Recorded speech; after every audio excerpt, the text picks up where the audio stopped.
تبارك الذي بيده الملك وهو على كل شيء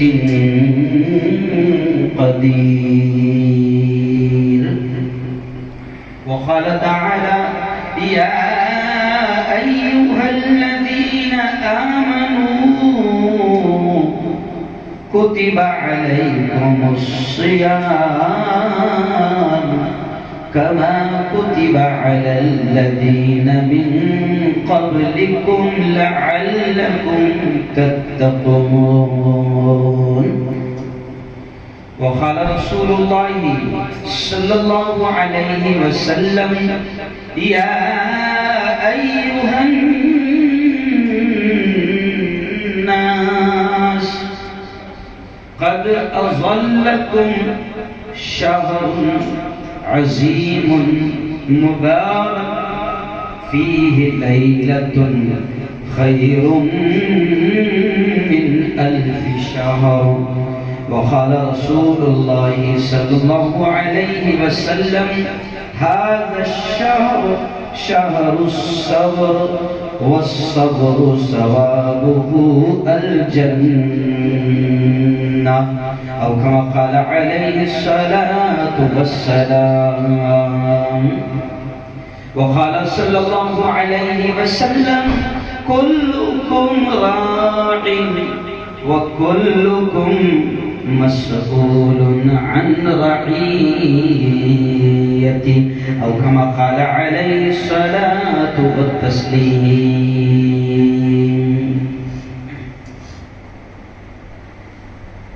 بستر غفلت سے اٹھ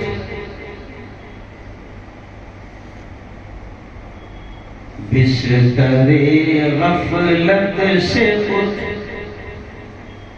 غافل خدا کے واسطے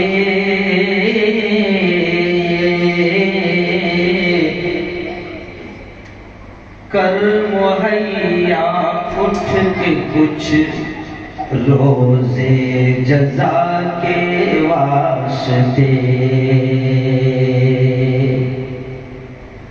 حد بھی ہے ہر چیز کی،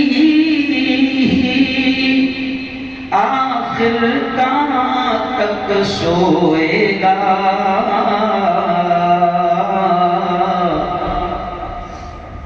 آج یوں سویا تو کل پھر ہاتھ مل کر روئے گا.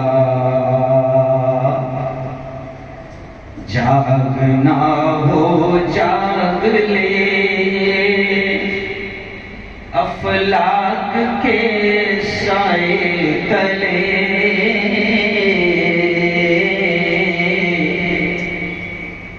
ورنہ پھر سونا پڑے گا خاک کے سائے تلے.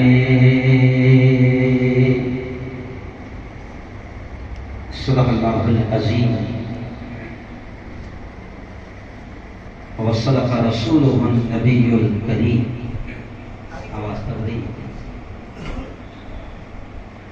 میں گزارش کروں گا کہ آگے آ جائیں، کیونکہ دیکھیے فوراً ہال بھرنا شروع ہو گیا ہے. آپ آ جائیں. جب جماعت کھڑی ہوگی انشاءاللہ تو ہم لوگ صفی بنا دیں گے. اطمینان سے آپ آگے آ جائیں. بڑی ایمانداری سے مولانا حذیفہ صاحب نے اذان ہوتے ہی بٹھا دیا ہے. آگے آ جائیں. بلند آواز میں آپ لوگ درود شریف پڑھ لیجیے.